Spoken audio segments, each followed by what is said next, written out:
Srila Prabhupada ki Grantharaj Srimad Bhagavatam ki all glories to the assembled devotee. Hare Krishna.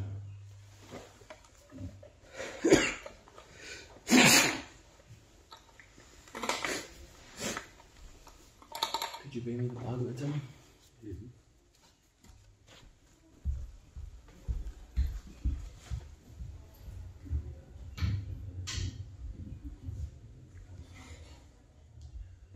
Om Namo Bhagavate Vasudevaya. Om Namo Bhagavate Vasudevaya. Om Namo Bhagavate Vasudevaya. Om Namo Bhagavate Vasudevaya. Om Namo Bhagavate Vasudevaya. Om Namo Bhagavate Vasudevaya. Okay, so today we're reading from Srimad Bhagavatam.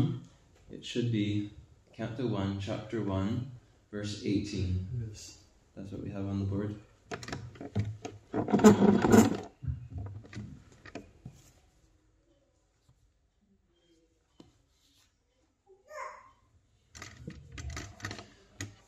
Okay, please go ahead and repeat.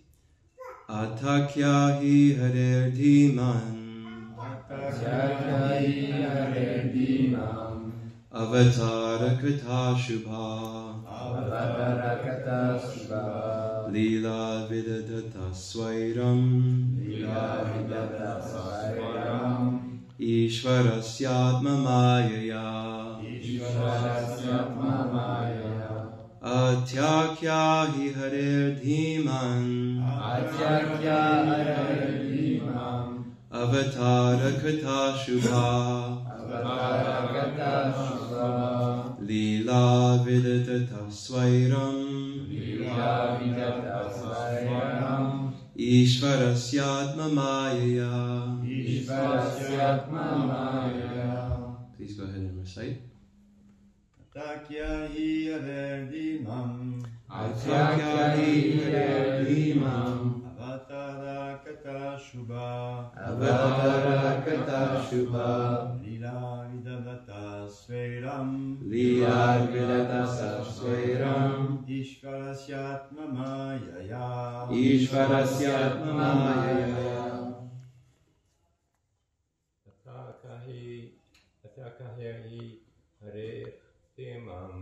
Atakya hi harer dhimam. Avatara katha shubha. Avatara katha shubha. Lila vidadata swairam. Lila vidadata swairam. Ishvarasyatam mayaya. Ishvarasyatma mayaya.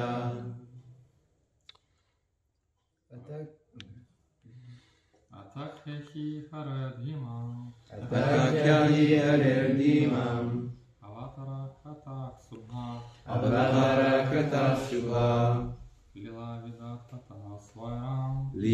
dhimam. Avatara katha shubha. Avatara katha shubha. Lila vidadata swairam. Lila vidadata swairam. Ishvarasyatma mayaya. Ishvarasyatma mayaya. Atakya hi harer dhimam. Atakya hi harer dhimam. Avatara kata subha. Avatara katha shubha. Lila vidata shvairam. Lila vidadata swairam. Ishvarasyatma mayaya. Ishvarasyatma mayaya. Would any ladies like to recite? Atakya harer dhimam. Atakya hi harer dhimam. Avatara kata subha. Avatara katha shubha. Lila vidata swairam. Lila vidadata swairam. Ishvarasyatma mayaya. Ishvarasyatma mayaya. Okay, so we'll go ahead and hear the word-for-word translation. Ata, therefore. Akyahi, Akyahi, describe. described. Harehe, Harer, of the Lord. of the Lord. Dhiman, Dhiman, O sagacious one. O sagacious one. Avatara, Avadara, incarnations. incarnations. Kataha, Daha, narratives. narratives. Shubhaha, Shubhaha, auspicious. auspicious. Leela, Nila, adventures. adventures. Vidadhataha, Vidadaha, performed. performed. Swairam, Swairam, pastimes. pastimes. Ishvarasya, Ishvarasya, of the Supreme Controller. of the Supreme Controller. Atma, Atma, personal. personal. Mayaya, Mayaya, energies. energies. And now we'll hear the translation and the purport by His Divine Grace, Srila A.C. Bhaktivedanta Swami Prabhupada Ki. Yeah. O wise Sutta, please narrate to us the transcendental pastimes of the Supreme Godhead's multi-incarnations. Such auspicious adventures and pastimes of the Lord, the Supreme Controller, are performed by His internal powers. Now why don't we read the translation together? I'll say and then you can repeat. O wise Sutta, O wise Sutta, please narrate to us please narrate to us the transcendental pastimes the transcendental pastime of the Supreme Godhead's multi-incarnations. of the Supreme Godhead's multi-incarnation, Such auspicious adventures such auspicious adventures and pastimes of the Lord, and pastimes of the Lord, the Supreme Controller, the Supreme Controller, are performed by His internal powers. performed by His internal powers. Purport by Srila Prabhupada. For the creation, maintenance, and destruction of the material worlds, the Supreme Lord, Personality of Godhead, Himself appears in many thousands of forms of incarnations, and the specific adventures found in those transcendental forms are all auspicious. Both those who are present during such activities and those who hear the transcendental narrations of such activities are benefited.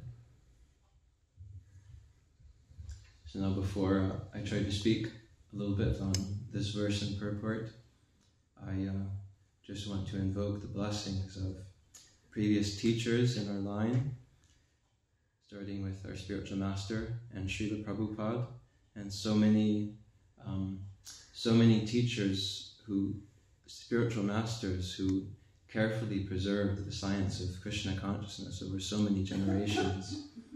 Let me just offer some prayers seeking their blessings so that I may be able to say something that's truthful and beneficial and faithful to that transcendental line of disciplic succession.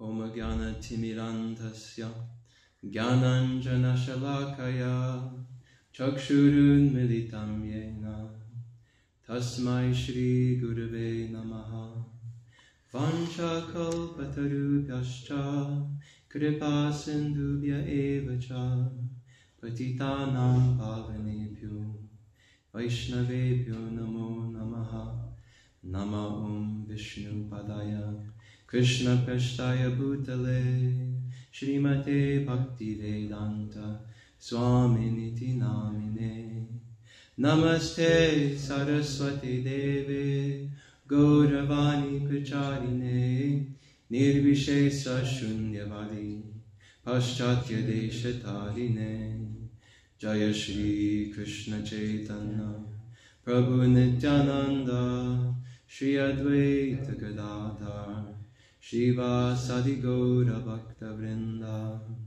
Hare Krishna Krishna Krishna Hare Hare Hare Rama Rama Rama Hare Hare.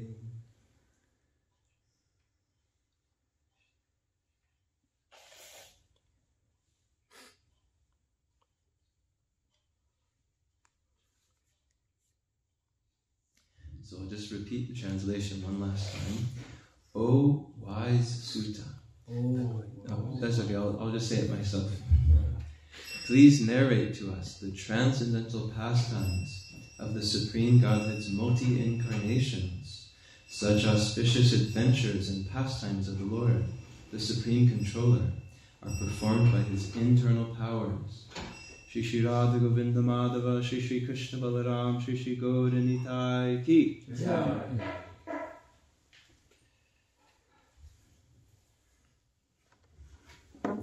So this is a very exciting verse that we're reading today.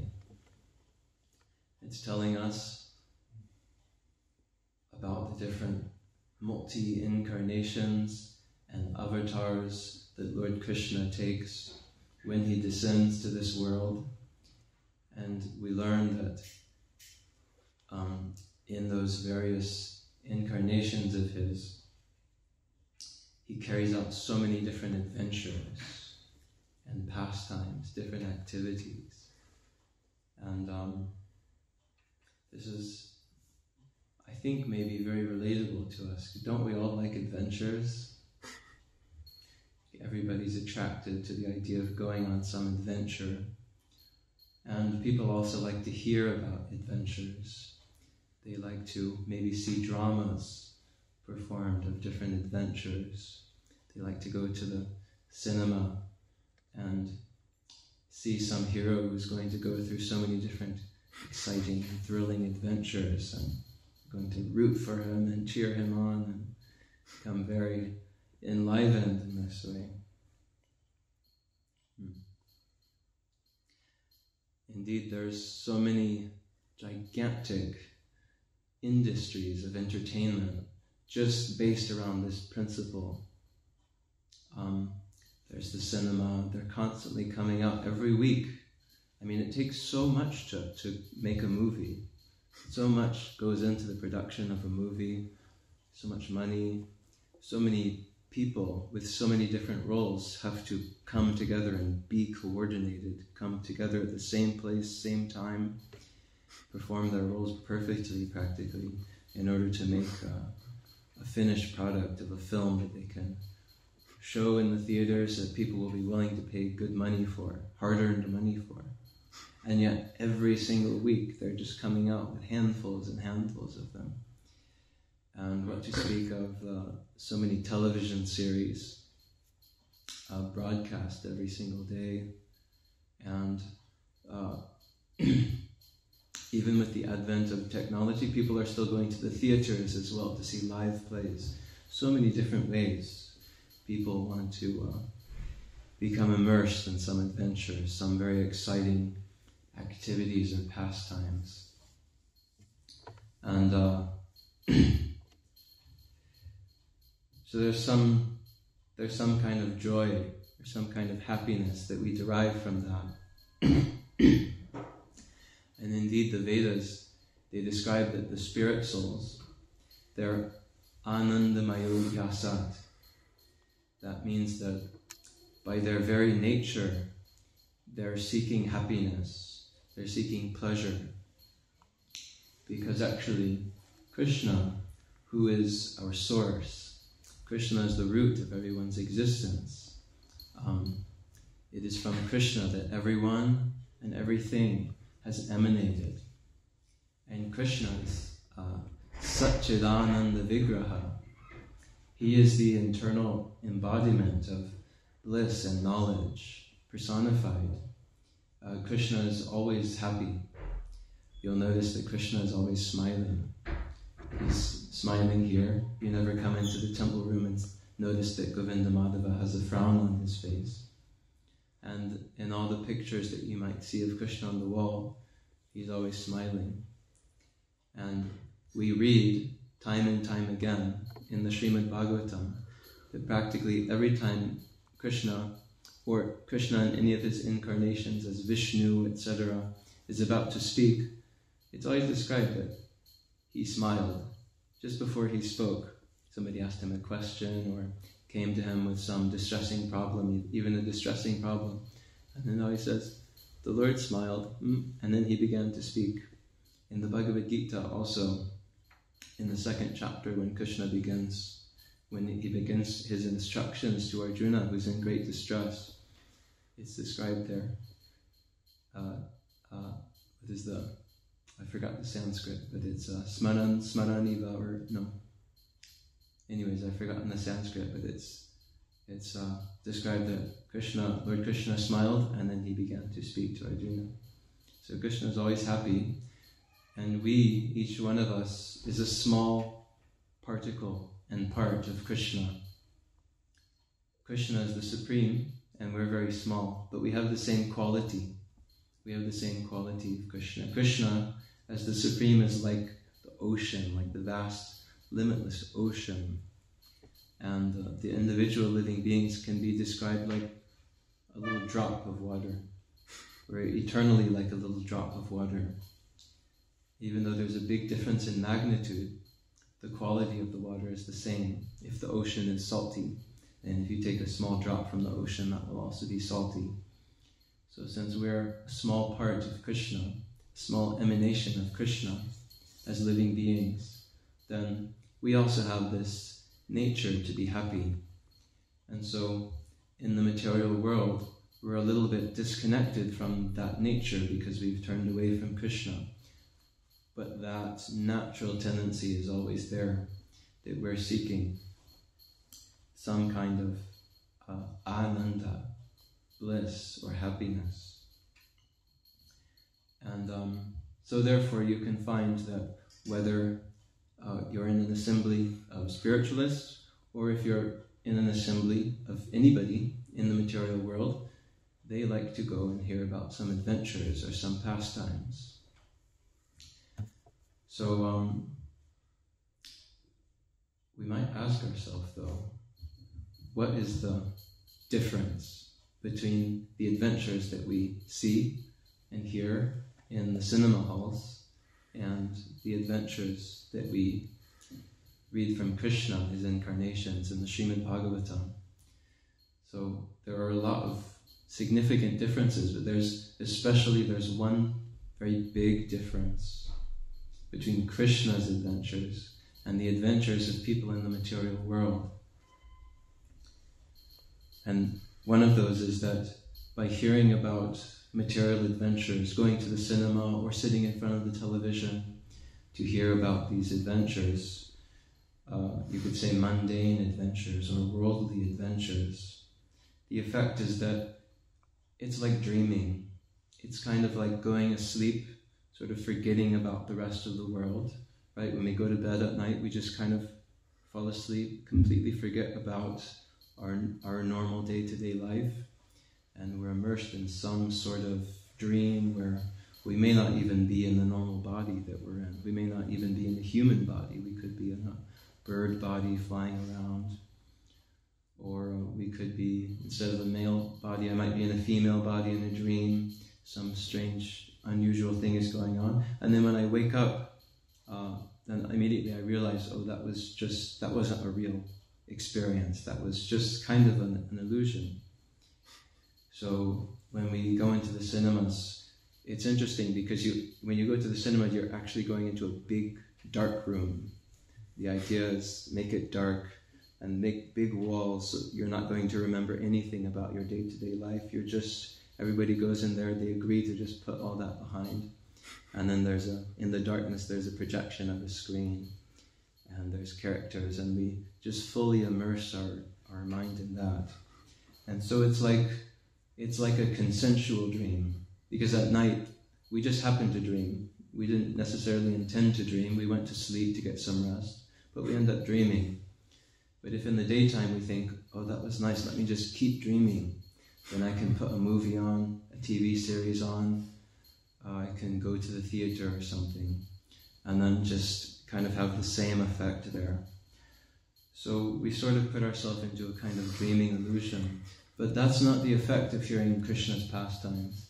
Actually, the effect of hearing Krishna's pastimes, Krishna's adventures, is that we actually wake up from the dream. We wake up from the dream of the material existence. And Krishna says it in the Bhagavad Gita, Janma karma chame divyam evam yo veti tattvataha Tyaktva deham punar janma naiti mameti sorjuna. Krishna says that if one who knows about my appearance in this material world and my activities, who knows about them in truth, then such a person who's absorbed in my activities, in my adventures, and who knows them as reality, such a person never again, such a person comes to me in my eternal spiritual abode, and they never again have to remain in the material world, in the material atmosphere.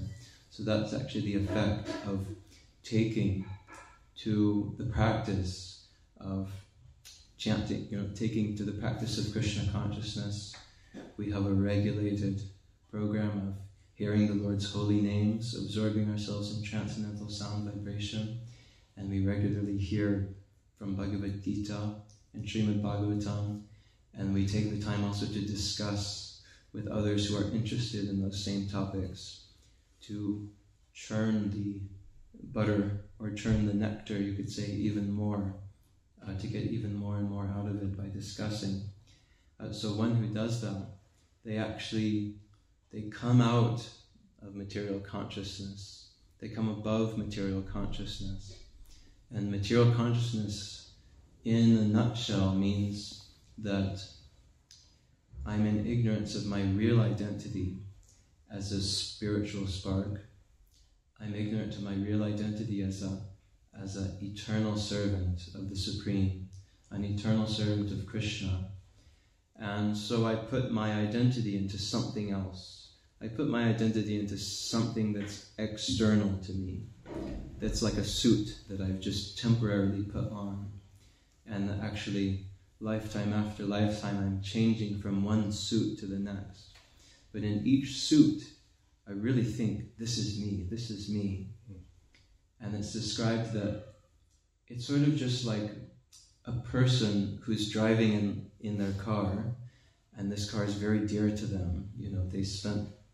They saved up so much money to get their dream car. And then somehow or other they get into an accident on the road, and the car is very damaged, the front, the back, it's all crumpled here and there, the glass is broken and shattered, some parts came flying off. But the person on the inside was fortunate enough that they weren't injured at all. And yet this person who didn't actually suffer any injuries, the person gets out of the car, they turn around and they look at the car, and then they fall to their knees and they're screaming, "Ah!" in great pain. You might think, why is this person screaming in pain? They're fine. But because their sense of identity has been extended to the car, then if the car is harmed, they feel pain. So actually, that person's relationship to his car, that's like our relationship to our body. Actually, our only connection is that we've invested our sense of identity into it. But it's actually something that's external to us. And anything that happens to the body doesn't actually harm or benefit us. So this is, in essence, what material consciousness is. And so in this consciousness, I'm looking in so many ways to get that happiness which I naturally want by bringing my external covering into contact with so many external things. But that's an external interaction, whatever happens there.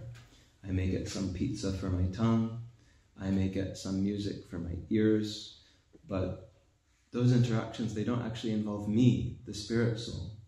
They're just interactions between the material sense objects and the material senses. So I can't, as a spirit soul, get any happiness from that. So then, to wake up from this material consciousness means that I wake up to the reality that my real connection as a spirit soul is with the Supreme Spirit Soul, Krishna, and that by reawakening this loving relationship of service to Krishna, then my actual self, I can be satisfied. My spiritual heart, I can be satisfied. And of course, Krishna is not alone. Krishna is with his devotees. And we also develop loving relationships with his devotees. And indeed, Krishna has many children who aren't awakened to their spiritual reality. We also don't leave them out. Devotees are called upon to show compassion to all of Krishna's children by going out and helping them to make some connection to Krishna. And it's through this connection with Krishna in the center of our lives that's how we actually gain real happiness, real satisfaction. So that's the effect when we go to the cinemas to hear the material adventures. We're putting ourselves into a kind of sleep, a kind of dream. And when we hear about Krishna's adventures, we're actually awakened. Cheto Darpana Marjana. Just by hearing that, the heart is being cleansed of all the dust that's accumulated on the heart. And when the dust comes off, then we can see more and more who we really are.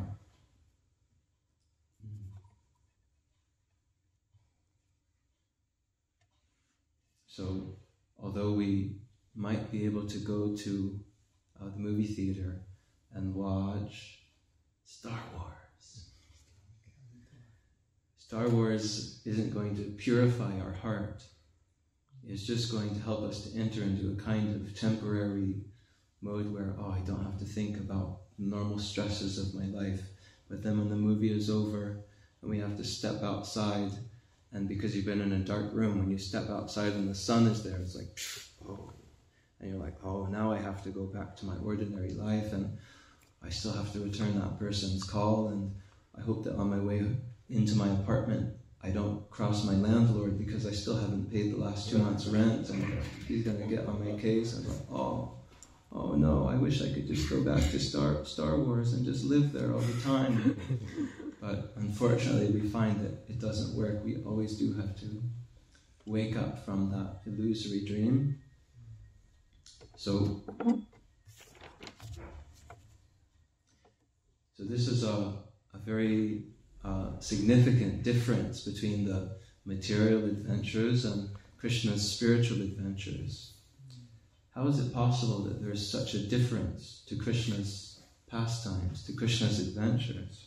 And the answer is that Krishna's pastimes, they take place on a whole different plane. Actually, they take place by an entirely different energy. And that's what we hear in this verse. The verse says, such auspicious adventures and pastimes of the Lord, the Supreme Controller, are performed by his internal powers. So, in creation, there's 3 different primary energies. There's the internal energy. Krishna's internal energy is what manifests the spiritual world, and it manifests all his spiritual adventures. So by the use of his internal spiritual energy, he's arranging all of his adventures. And there's also the external energy of Krishna. And now that energy is what composes the material world. And this energy, it takes up all the different temporary forms. It makes up all the temporary forms that we see in the material world. And although that base energy itself is eternal, the forms that it manifests are not eternal.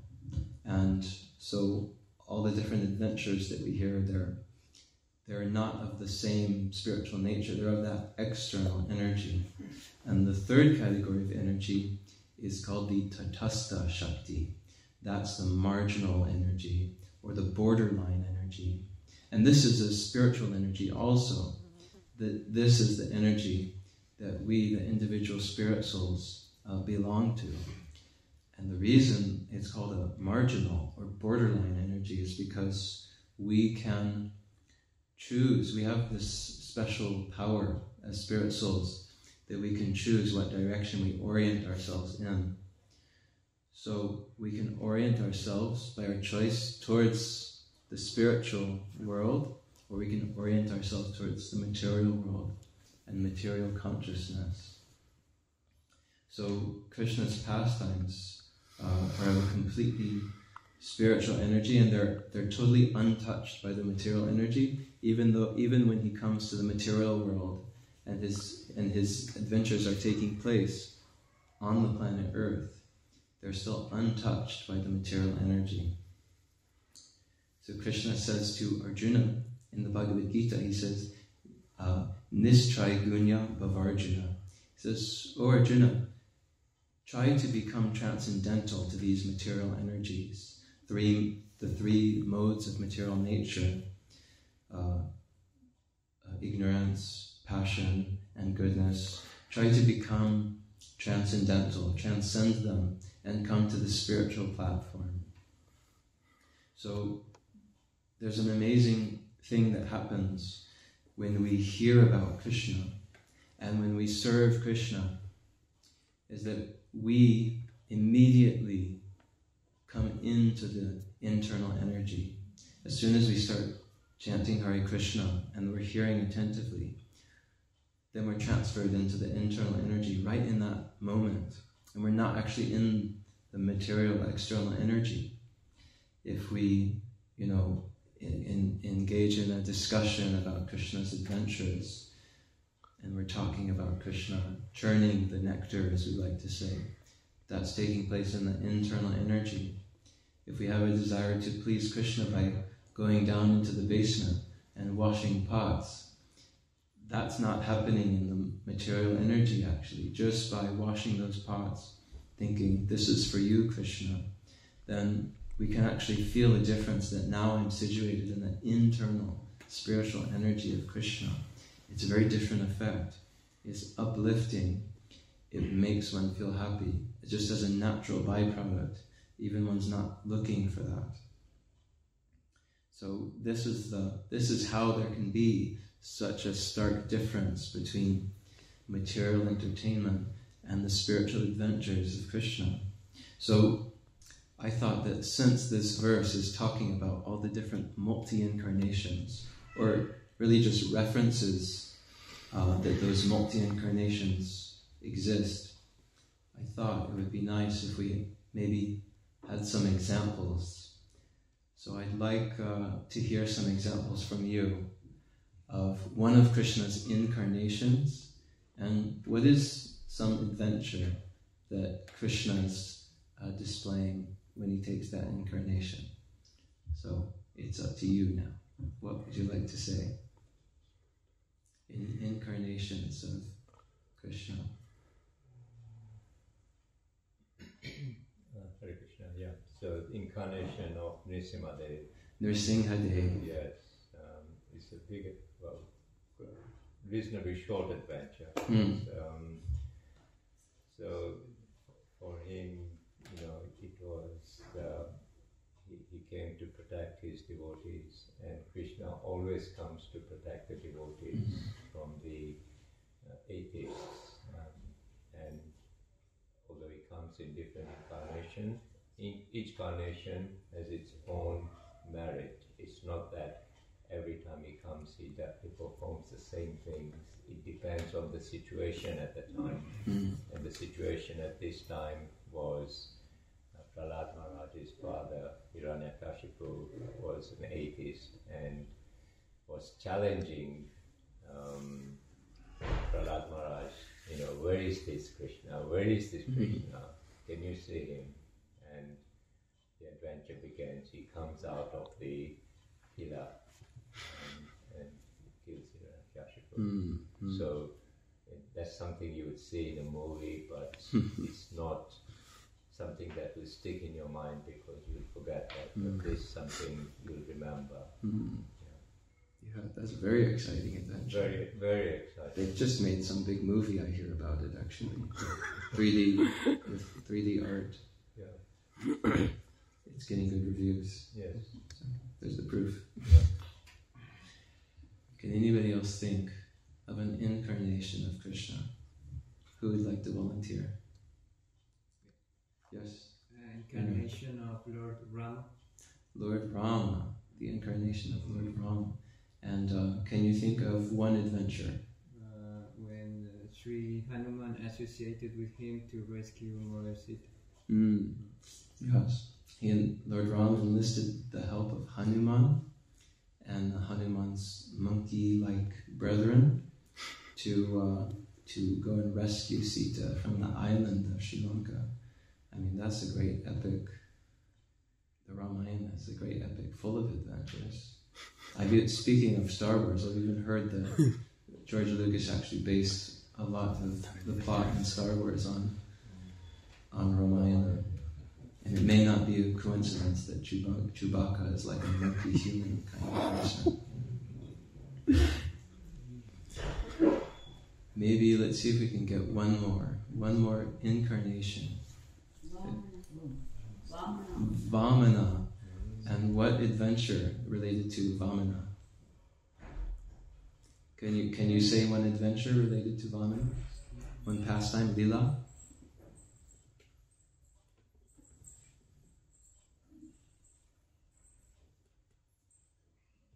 Would you like me to say? Yeah, would you like to say, Prabhu? Yeah, also I like this Vamana incarnation because it's incarnation of Krishna who starts really a little cute, young boy, actually he's even dwarf. And he comes amongst a big assembly of kings and Bali Maharaj and army like that.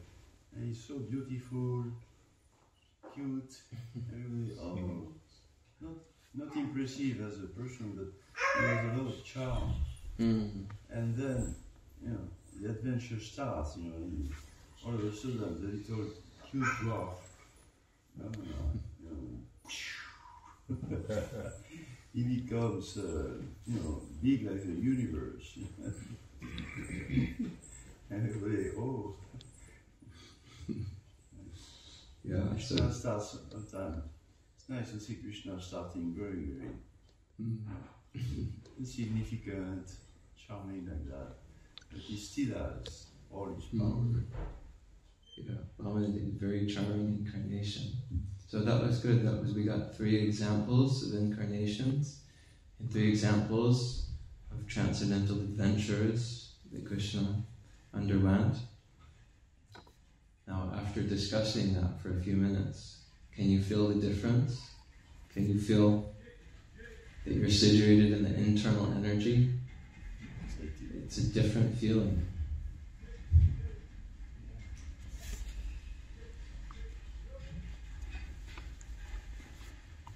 So, then we're coming to the end, so I'd like to just end the class highlighting one point that comes in the last sentence of Prabhupada's purport here. So Prabhupada says, both those who are present during such activities and those who hear the transcendental narrations of such activities are benefited. So this is a really important statement, and it's also very meaningful for us because many of the activities of Krishna's incarnations, they've happened some years ago. Lord Krishna appeared 5,000 years ago. Lord Vamanadev, I think, was many, many more years ago than that. And even the most recent incarnation of Krishna, named Lord Chaitanya, who is the one who started the Hare Krishna movement, even he appeared about 500 years ago. So he's the closest one we've got. So one might feel, well, what do I do? Am I bereft? Have I missed out because I kind of missed the boat? Like the next incarnation isn't going to come for another few thousand years. So am I left out? So Prabhupada is making it clear here that actually because the activities of Krishna are on the absolute platform, then there's actually no difference in terms of the benefit you can derive between actually being present to see Krishna's activities personally, or even many thousands of years later, just hearing Krishna's activities. That's how the absolute platform works. Just like if I'm thirsty, I may need to drink some water. But if I think to myself, well, maybe I'll just chant water, water, water, and that will take care of my thirst. But it doesn't work that way, because in the material platform, the object water and the word which names water are two separate things. And there's no inherent connection with the substance water and the English word water. But on the absolute platform, it's a very different situation. There's Krishna, and then we can also chant Krishna's name, but there's actually no difference between Krishna and his name. Krishna is his name. And so if we chant the name Krishna, automatically Krishna is present. We're actually with Krishna. We're associating with Krishna. This is why the chanting of the holy name, which is absolutely the recommended practice, spiritual practice for this age of Kali Yuga, that's why it's so powerful, because there's no difference between Krishna and his name. If I have been working very hard outside and I need some electrolytes, but I just don't have a bottle of Gatorade with me, or a bottle of Lucozade if you're from the UK. I don't actually know what sports drink they have here in France. Is there a famous sports drink in France? It's a drink that athletes take, that has lots of hydration, minerals, and electrolytes. In the US, there's a famous one called Gatorade that all the sportsmen, all the athletes drink. In the UK, there's Lucozade. Well, if I'm really dehydrated and I'm out in the fields, I'm just like, okay, just going to sit down for a moment. Gatorade, Gatorade, Gatorade, Gatorade, Gatorade, Gatorade. Nothing's going to happen. But Krishna, as soon as I say Krishna, Krishna is actually there. He's present. Krishna is always only just one name away, or one prayer away, or one thought away. No matter what kind of situation we may be in, we may feel like we're in a very desperate situation, difficult situation. We may feel overcome by the material energy, too overwhelmed to turn to Krishna, too overwhelmed. We feel so far away from Krishna. If we're doing something that just is maybe really unfavorable for our devotional service, maybe we've given into some kind of bad habit, and we think, oh, I can't take shelter of Krishna in this situation. Krishna is millions of light years away from me. How could I possibly? But no matter what situation that we're in, Krishna is always just one holy name away. Just say Krishna, and immediately he's there. He's ready to continue to purify us and help us out of whatever difficult predicament we might be in, having touched or gotten entangled with the material energy. So this is the power of spiritual sound vibration. There's no difference between hearing about Krishna's adventures and actually having been present with them when they were taking place. The benefit is exactly the same, and Srila Prabhupada made this point very strongly in relation to the Bhagavad Gita, because sometimes somebody might say, if you tell them that, yes, just follow the Bhagavad Gita and you'll attain perfection, just like Arjuna. And then they may say, well, yes, that was realistic for Arjuna, that was easier for Arjuna, because he was speaking to Krishna face to face. And Krishna was there personally helping him. So I could do that also if Krishna were there, but what can I do if Krishna's not here? So Prabhupada would say, no, there's no difference. If you hear Bhagavad Gita, you're there, you're on the battlefield of Kurukshetra, alongside Arjuna, you're hearing, because Krishna didn't just speak it for Arjuna only. Arjuna was, in one sense, standing in our place in the Bhagavad Gita, taking the role of an ordinary conditioned soul, so that Krishna could speak his spiritual instructions not only to Arjuna, but actually to everyone. And that's exactly why Krishna spoke it actually in the middle of the battlefield between two opposing armies, you might think that, well, if Krishna was Arjuna's charioteer, and he was sort of on, that means he was sort of on Arjuna's side of the battle. You might think that that Krishna would say, hey Arjuna, I've got some really incredible spiritual instructions you need to hear, but let's not let the enemy hear it. Let's go back to the back of our army and just speak it in silence. No, Krishna remained in between the two armies, and that's the acharyas, the previous teachers tell us, that's actually a statement by Krishna. Krishna's making the statement that this spiritual knowledge of Bhagavad Gita, it's not just intended for one particular section of society, but not another.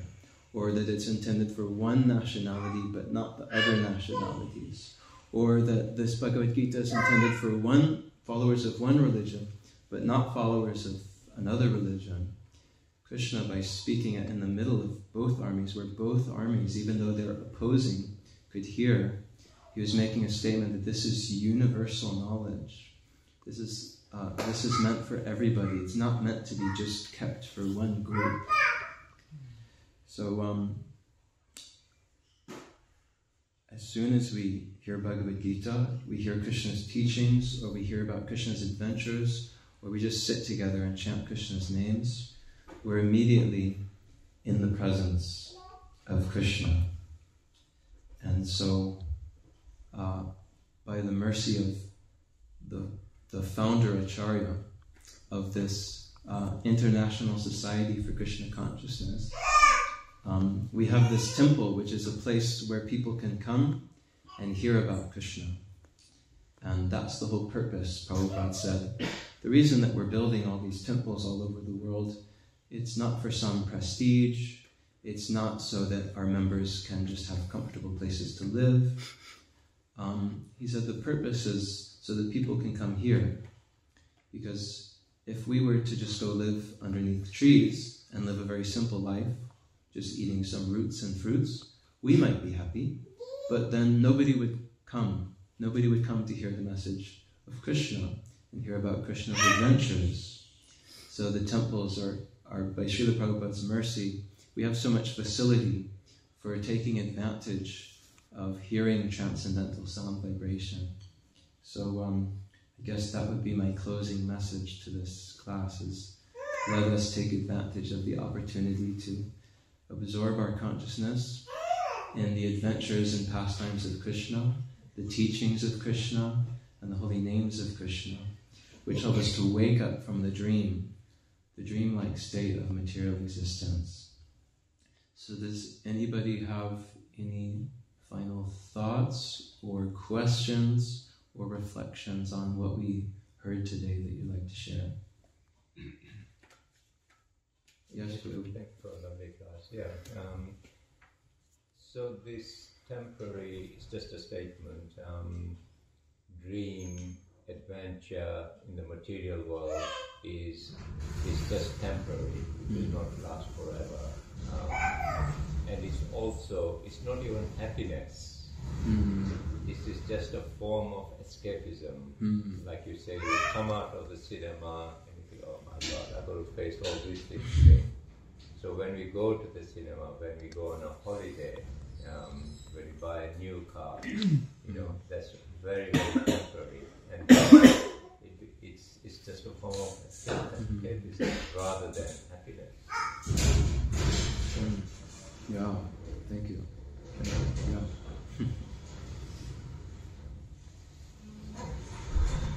Are there any other reflections, any other questions, burning questions, or questions of any kind?